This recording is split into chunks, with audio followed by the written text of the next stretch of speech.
Welcome to the Nordic Forum. We have just finished our first panel discussion looking at getting the deal done, and here to help me recap that session is Claus, who is Head of M&A at Royal Unibrew. We started off our session looking at how the market has changed from a year ago to now, and I'd like you to just tell me a little bit about how you think that the market has changed. I think we have a greater level of confidence today than what we had a year ago. Okay. I think people are much more at ease with the situation overall. We have come a year further away from the core of the crisis. I like to think of it as 2009 was the crisis, and people were sort of stumbled by that. 10 was perhaps rethinking strategies, and I think to some extent 11 is when we can begin executing some of that. I think that we have seen also a process consequence. I think people have learned that the pressure tactics of the auction processes pre-crisis are not the way to do deals right now, that you have to have build confidence and have a higher level of both business confidence and actually execution team confidence in order to get these things done, so that no one ends up a loser. It's a big concern, I think, for many, and rightly so. Okay. So better terms now than a year ago. Cautiously optimistic, I guess, is the best way. Yes. Brilliant. And we spent also a few minutes talking about the deal drivers, some of the key themes that are really pushing M&A activity in the Nordic region. Could you summarize those for me as well, please? The way I see it, we have some from the inbound side.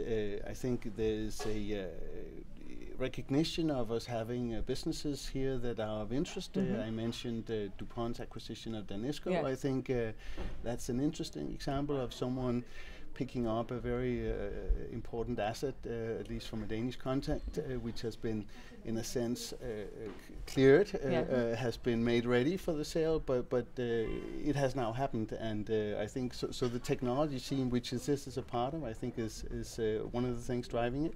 I think the PEs offloading important businesses, the better conditions for IPOs have come together in a mix, and we've seen that in Denmark as well with a number of IPOs, and those would be a couple of important themes, I think, for this change. Brilliant.